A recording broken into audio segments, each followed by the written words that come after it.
जास्त प्रमाणात आपल्याकडे आजारासाठी घरगुती उपाय जास्त केले जात असतात. जास्त करून डॉक्टरकडे जाण्याअगोदर पहिले घरगुती उपाय करत असतात. घरगुती उपायामुळे साईड इफेक्ट होत नसतात, परंतु कोणताही उपाय करण्याअगोदर पहिले माहीत असणे जरुरी आहे की कोणत्या पद्धतीने काम करत असतात.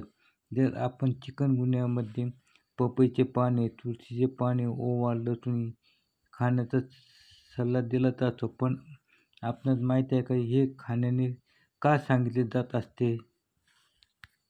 ते जाणून घेऊयात. डेंग्यू चिकनगुन्यामध्ये पपईचे पाने उकळून पिण्याचा सल्ला दिला जात असतो. काही लोक पपईच्या पानांचा रस पिण्याचा सल्ला देत असतात. पपईच्या पानामध्ये सायनोपाईन आणि लाइपेइन नावाचे तत्व असते, जे आपल्या शरीरातील प्लेटलेट्स वाढवण्यासाठी मदत होत असते. डेंग्यू आणि चिकनगुन्या ह्या दोन्ही आजारात प्लेटलेट्स कमी होत असतात. आणि अशा पद्धतीने पपईचे पानाचा रस पिल्याने आपल्या शरीरात प्लेटलेट्स वाढण्यास मदत होईल. चिकनगुन्यामध्ये ओवा खाण्याचा सल्ला दिला जात असतो. ओवामध्ये टायमॉल नावाचे तेल असते, जे सर्वसाधारणपणे इन्लोसिस गुण असतात. यामुळे असलेले अँटीऑक्सिडंट आणि आपली रोगप्रतिकारशक्ती वाढवण्यास मदत होत असते. ओव्यामध्ये असलेले एनेस्थेसिया गुण आपल्या आजारात होणारा त्रास कमी होण्यास मदत होत असते.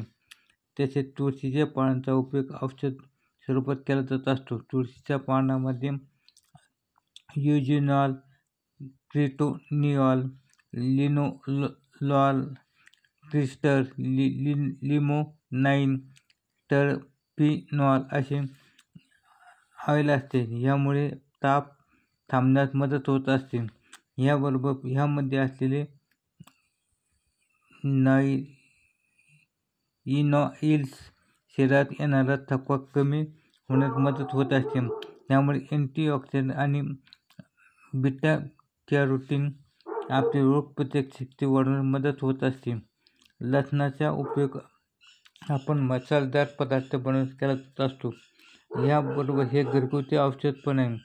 लसणामध्ये फायटोन्यूट्रिएंट्स, मिनरल्स, व्हिटॅमिन आणि अँटीऑक्सिडंट गुण असतात.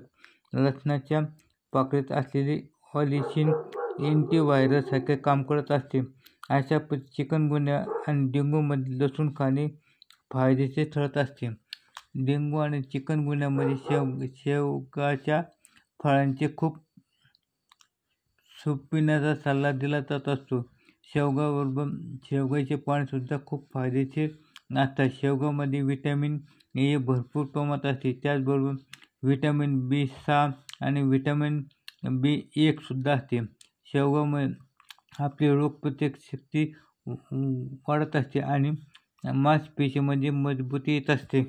तर आपण चिकनगुन्या आणि डेंग्यूमध्ये हे घरगुती उपाय डॉक्टरकडे जाण्याअगोदर करा.